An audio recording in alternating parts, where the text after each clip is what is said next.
Common হয়ে গেছে।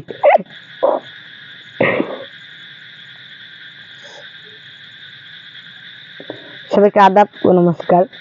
যারা এই চ্যানেলের ভিডিও সর্বপ্রথম দেখতেছেন তাদের উদ্দেশ্যে বলছি, অবশ্যই চ্যানেলটি সাবস্ক্রাইব করবেন, এটি লাইক করবেন, এটি কমেন্ট করবেন, বেশি বেশি করে শেয়ার করবেন, সারা বিশ্ববাসীকে দেখার মতো সুযোগ করে দিবেন। ব্ল্যাক ম্যাজিক কালো জাদু দ্বারা কিভাবে কঠিন ও জটিল সমস্যার সমাধান দিয়ে থাকে দিদিঠাকুর, সম্পূর্ণ ভিডিওটা দেখুন, কথাগুলো মনোযোগ সহকারে শুনুন, প্রয়োজনে যোগাযোগ করুন।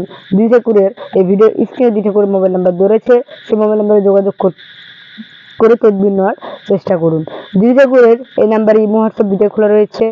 আপনারা যারা ইমো হোয়াটসঅ্যাপে কন্ট্যাক্ট করতে চান তারা ইমো হোয়াটসঅ্যাপে কথা বলতে পারেন, কিংবা যারা শুধু কন্ট্যাক্টে যোগাযোগ করতে পারেন বা কন্ট্যাক্টে যোগাযোগ করবেন এরকম মনোভাব নিয়ে রয়েছেন তারা কন্ট্যাক্টে যোগাযোগ করতে পারেন। আজকে আপনাদের মাঝখানে যে তদবিরটি তুলে ধরেছি সেটি হলো মামলা মোকদ্দমায় জয়লাভ।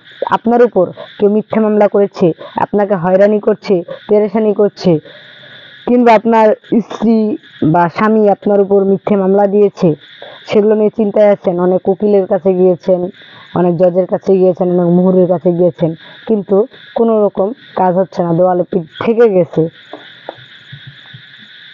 তবে আপনার জন্য এই ভিডিওটা, অবশ্যই ভিডিওটা নিয়ে না টেনে কথাগুলো মনোযোগ সহকারে শুনবেন, প্রয়োজনে যোগাযোগ করবেন।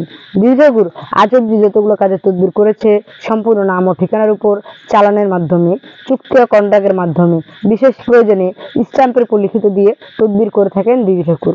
আপনারা তো অনেক কবিরাজের কাছে যান, অনেক মাহাতের কাছে যান, অনেক তান্ত্রিকের কাছে যান, অনেক সাধক মহাসাধক ইত্যাদি ইত্যাদি, যদি এই ভাষায় বুঝেন ওদের কাছে যান।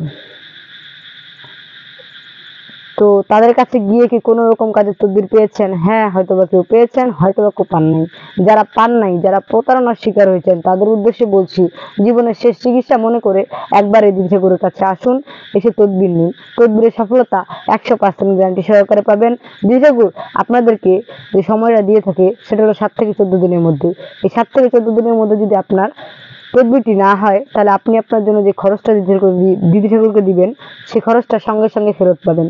আর হ্যাঁ, দিদিঠাকুর তার কাজের আগে কোনো রকম পারিশ্রমিক চায় না, তার পারিশ্রমিক কাজের পরে, অর্থাৎ নিজ দায়িত্ব সহকারে দিদিঠাকুরকে আপনার তার কাজের পারিশ্রমিকটি বুঝাই দিবেন। কারণ যে সংসার লাগাতে পারে সে কিন্তু সংসার ভাঙতেও পারে।